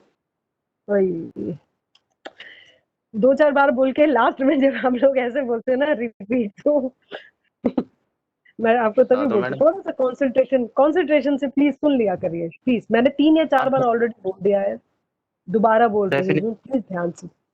हाँ जी तो अब सीधा क्या बोल रहे हैं आप? आपकी आवाज ब्रेक हो रही है बच्चे। बता दो जब मैडम इसका। हाँ जी दोबारा बता रहे हैं जी, मैं दोबारा बताती हूँ। Please rest of the students open your ears, ध्यान से सुनिए प्लीज इस चीज को। जब मैंने कहा कि एक पीस ऑफ लैंड है मेरे पास में, उसमें मैं 80% वीट प्रोड्यूस कर रही थी, ये पॉइंट क्लियर है। उसको हमने 20% वीट से लैंड लेके उसके बदले राइस प्रोड्यूस करने लग गए। वीट से लैंड लिया और उसके बदले क्या किया, राइस प्रोडक्शन में उसे लगा लिया। तो मार्जिनल रेट ऑफ ट्रांसफॉर्मेशन ये कहता है कि जिस रेट पर एक चीज में से आपने कुछ माइनस करके दूसरी चीज में ऐड किया, एक जगह से आपने -20 किया ना, वीट में आपने -20 किया ना, लेकिन राइस में भी तो ऐड हो गया ना +20। तो ये 20% क्या है, ये 20% है MRT marginal rate of transformation. अब क्लियर है? देखिए ऐसा हो सकता है कि that because of net issue और समथिंग, या ऑल ऑफ अ सडन आपको कहीं आगे पीछे हो सकते हैं। तो आपके ये जो जितने भी मेरे लेक्चर्स हैं that is available even on the site also, and you have the privilege that you can listen it on and on. ठीक है, तो एक बार दोबारा उसको भी जरूर सुन लिया करिए। कुछ हो सकता है एक लाइन आपके पास से स्किप हो जाए, तो वो दोबारा सुनने से आपके ही बेनिफिट में रहेगा। ठीक है, यहाँ पर इसके मेन पॉइंट्स दिए हुए हैं, इन मेन पॉइंट्स को पढ़ लीजिए प्लीज। अच्छा, एक और क्वेश्चन इसमें आ सकता है कि पीपीसी कॉनकेव होता है या कॉन्वेक्स होता है। So the thing is that PPC is concave to the origin. ठीक है, it is concave to the origin. Underline कर लीजिए, ये 1 मार्कर में आ सकता है क्वेश्चन।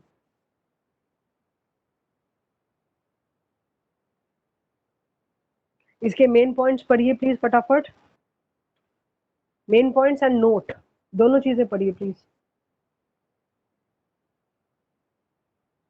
और जिन्होंने भी एमआरटी का एक्सप्लेनेशन जो मैंने अभी आपको दिया था लैंड का एग्जांपल लेके और 20% वाला एग्जांपल लेके नहीं लिखा, तो प्लीज उसको अभी पहले लिख लीजिए।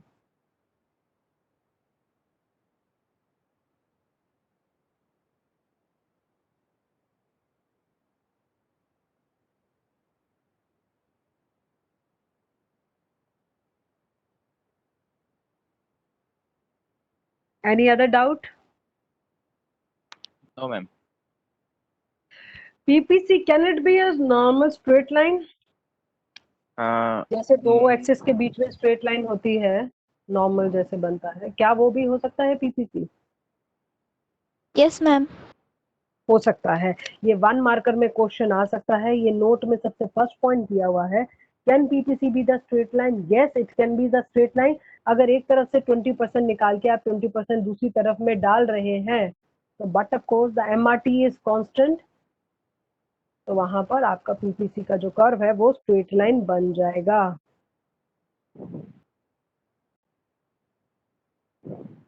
Ma'am, what is the difference between MRT and opportunity cost? Opportunity cost का जो कंसेप्ट है, एक चीज को छोड़ के, उसको जब हमने एक तरीके से पीपीसी में जब यूज किया है कि कितनी चीज को एक को छोड़ के दूसरी चीज ले रहे हैं, ये वाली बात आपने अपॉर्चुनिटी कॉस्ट में नहीं करी थी, हमने कहा था कि एक चीज को बिल्कुल छोड़ रहे हैं। अपॉर्चुनिटी कॉस्ट बेसिकली दो चीजों के बीच में सब रिलेशन बताता है, जब एक चीज को बिल्कुल छोड़ के हम दूसरी ऑप्शन की तरफ जा रहे होते हैं। एमआरटी क्या होता है, जब हम उस ऑप्शन में से आधा एक ऑप्शन में से या थोड़ा सा एक ऑप्शन में से ले रहे हैं और थोड़ा सा दूसरे ऑप्शन में से ले रहे हैं।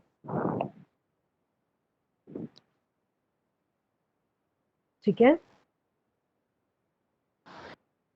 Any other doubt?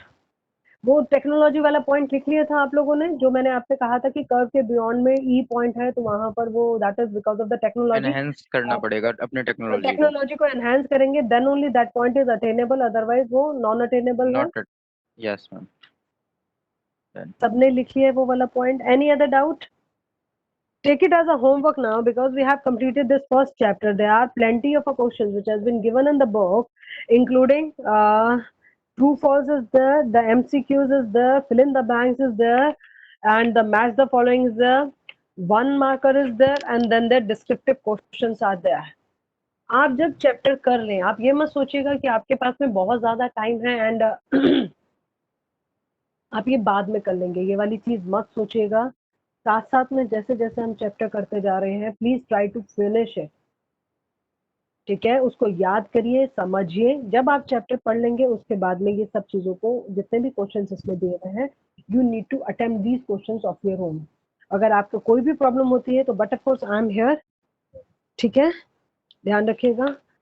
So in the next class we will go ahead with the next chapter, that is a very very important chapter, theory of a demand and supply। ठीक है, चलिए फिर। ठीक है, okay, thank you ma'am. Thank you, thanks a lot, bye bye. Thank you ma'am, thank you ma'am. Bye bye ma'am, thank you ma'am. Bye Okay, ma'am. Bye. Bye.